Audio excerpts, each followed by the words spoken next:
นะครับผมเนาะก่อนอื่นเบิร์ดนะครับผมนะก็ขออนุญาตนะครับขออนุญาตบ่าวเตียงทองนะครับผมเนาะซึ่งทุกคนก็อาจสิรู้ดีนะครับผมเนาะแล้วก็คือเป็นยูทูบเบอร์นะครับผมสายบุญนั่นเองนะครับแล้วล่าสุดเนาะไล่ไปช่วยเหลือเนาะไปซื้อดินนะให้กับคนหนึ่งนะครับผมเนาะแล้วมีการปะทะคารมกันนะครับเนาะตอนแรกบาลัมกับบอฮู้หรอกว่าเรื่องมันเกิดแบบใดนะครับผมเนาะบาลัมกับบอฮู้หรอกแต่ที่รู้ๆก็คือเข้าไปช่วยเหลือคนอื่นแล้ว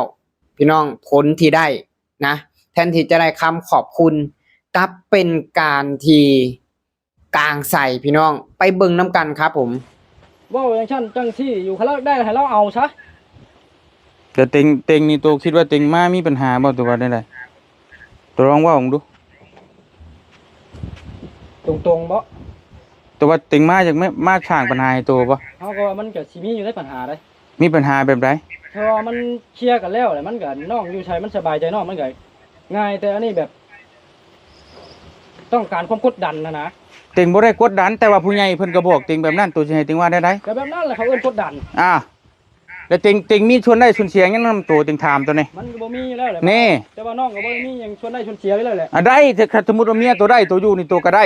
มันเป็นหยังสิบ่ได้บ่คันอยู่แบบนี้อยู่แบบปวดสมองครับแย่มากน้องตรงแล้วอยู่ทำดีกว่าตัวก็ไปอยู่ทำฉันพาเมียตัวไปอยู่ทำผู้น้องอยู่แท้เบาก็ไปเลยอยู่แท้เลยบ่อยู่ดอกเครือหลังนี่นะว่าตรงบ่อยู่ก็บ่อยู่ก็สิว่าหยังน่ะบ่อยู่เลยกลับไปเสียความรู้สึกมากเลยนะตัวเอาได้บ่อยู่เด้อบ่อยู่โอเคนี่เด้ออย่ามาใกล้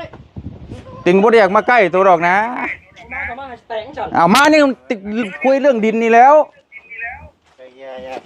ได้หมอนี่สร้างเป็นแท้นี่ติงมาคุยไก่เกลี่ยให้โตได้ไก่เกลี่ยเฮียนี่อ้าวดินมันเทเป็นมันหนาได้เดี๋ยวในนี้มาเห็นเว้ยเนาะได้สิแล้วพี่น้องเอ้ยเนาะน้องขอแล้วแบบนี้เอาแล้วออกไปไกลไปบ่โอ้ยอย่าบอกในนั้นน้องอย่าบอกในนั้น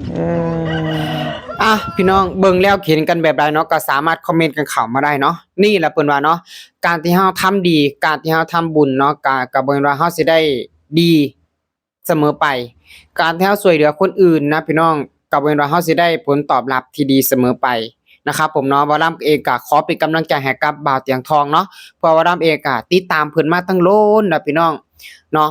การที่เพิ่นไปช่วยเหลือคนนะพี่น้องเขตชนบทนะต่างๆนะครับผมเนาะกับสบายดี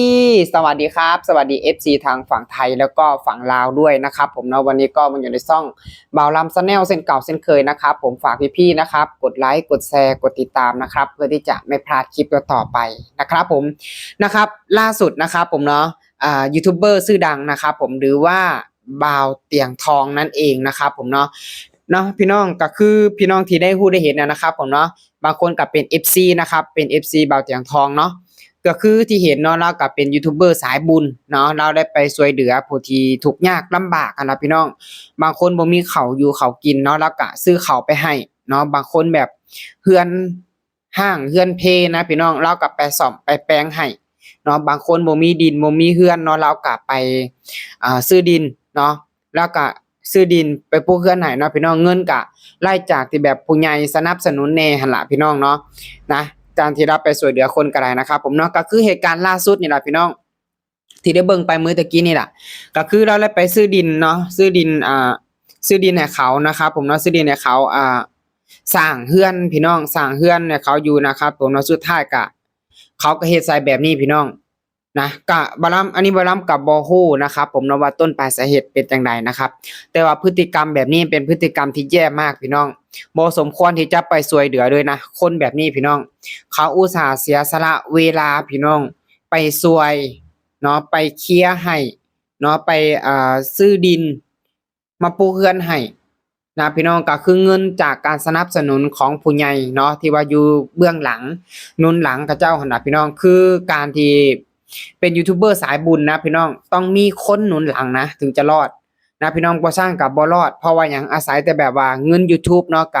ก็คือว่าลำได้เป็นคลิปนึงเนาะที่ว่าเราได้ออกมาเว้านะพี่น้องเพราะว่าตอนนี้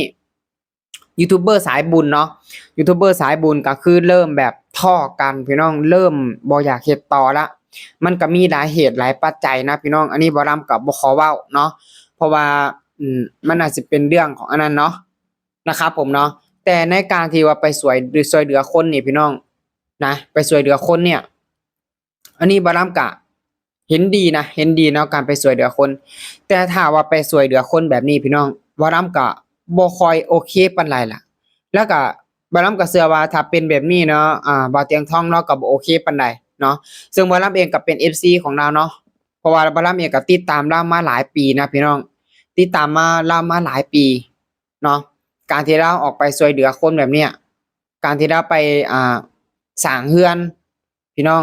บางคนบ่มีเรือนกลับไปสร้างเรือนให้นี่ล่ะพี่น้องคือแบบนี้น่ะบางคนเนาะเรือนมีแล้วแต่ว่าแบบห้างพี่น้องเรากลับไปซื้อสังกะสีซื้ออันนั้นนี่มาแอมให้บางคนบ่มีข้าวกินแล้วก็ไปซื้อข้าวมาให้นี่แหละพี่น้องคือการที่ช่วยเหลือคนน่ะพี่น้องถามว่าได้บุญบ่ได้บุญแต่ถ้าเป็นแบบนี้นะพี่น้องเป็นแบบนี้น่ะแน่นอนเลยจิตใจพี่น้องมันก็ต้องลังเลในเมื่อมีการลังเลเกิดขึ้นพี่น้องมันก็บ่อยากเฮ็ดต่ออันนี้ก็บ่ว่าผู้ใดนะบ่ว่าผู้ใดพี่น้องอันนี้บ่ได้มาโจมตีลาวนะเพราะว่าลาวก็อันนั้นเนาะเพราะว่าบ่รำเองก็เป็น FC ของลาวพี่น้องคือบ่รำก็ติดตามลาวหั่นล่ะเอาง่ายๆก็คือสนับสนุนคือกันเนาะแต่ว่าบ่ได้แบบสนับสนุนเงินเนาะเพราะว่าบ่รำก็ยังบ่ได้มีขนาดนั้นพี่น้อง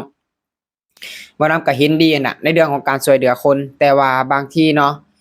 การช่วยเหลือเฮาก็ต้องเบิ่งเนาะว่าคนนั้นเป็นแบบใดนิสัยใจคอเป็นแบบใดพี่น้องเนาะสุดท้ายเฮาสร้างความดีให้สุดท้ายแล้วก็บ่เห็นความดีพี่น้องแล้วสุดท้ายแบบเมื่อกี้นี้ก็เกือบวางมวยกันละพี่น้องเนาะเกือบวางมวยกันละมีการตอบโต้กันมีการถกเถียงกันพี่น้องเนาะคือแทนที่จะขอบคุณเขาไปช่วยเหลือพี่น้องแทนที่จะได้คำขอบคุณกลับได้คำที่แบบหยาบคายนี่บ่นิสัยคนลาวที่ว่าอยากให้คนอื่นเขาไปช่วยเหลือคือเป็นแบบนี้พี่น้องคือเป็นแบบนี้ล่ะคนอื่นนะถ้าว่ามีคนเขาไปช่วยเหลือมันดีเท่าไรแล้วที่แบบมีคนมองเห็นมีคนแบบว่ามาหยิบยื่นโอกาสมาซื้อดินให้มาปลูกเรือนให้อยู่มันดีสำาใดแล้วบางคนอยากได้เรือนพี่น้องหาเงินจนดิ้นดากหาเงินจนตาสวดกว่าสิได้เรือนหลังหนึ่งเพราะว่าหยังดินตอนหนึ่งกว่าสิได้น่ะมันบ่แม่นใช้เงินหน่อยๆพี่น้องมันต้องหลักแสนหลักล้านขึ้นทุกวันเนี่ยที่ดินก็แพงปลูกเรือนบัดเนี่ยถ้าบ่เสียเงินเป็น 2-3 แสนน่ะบ่ได้นะบ่ได้หรือว่าถ้าดีๆเนี่ยจักหน่อยก็มีระดับ 4-5 แสนมันบ่แม่นน้อยๆอันนี้บ่รับก็ขอฝากให้คิดพี่น้องนะขอฝากให้คิดการที่เขาไปช่วยเหลือเท่านี้มันก็ดีเท่าไรแล้วดีสุดๆแล้วขอบใจเขาขอบใจเป็นอยู่บ่ล่ะเขามาปลูกเรือนให้อยู่ปลูกเรือนให้นอนน่ะเนาะพี่น้องเบิ่งแล้วเขียนกันแบบใดก็สามารถคอมเมนต์กันเข้ามาได้นะพี่น้องเนาะบ่รำเบิ่งแล้วบ่รำก็ยังศูนย์พี่น้องบ่รำถึงเอาออกมาเฮ็ดมันบ่เหมาะสมมันบ่ควรเฮ็ดแบบนี้เนาะพี่น้อง FC ทางฝั่งไทยฝั่งลาวเนาะเห็นแล้วเขียนกันแบบใดก็สามารถคอมเมนต์กันเข้ามาได้เด้อพี่น้องคอมเมนต์กันเข้ามาได้นะจังใดก็ขอขอบคุณพี่น้องที่ติดตามรับชมคลิปนะครับผมเนาะจังใดก็ขอขอบคุณเด้อเนาะขอขอบคุณนะครับผมสำหรับคลิปนี้บ่าวรำก็จะขอฝากกับเพียงเท่านี้เด้อขอขอบคุณครับ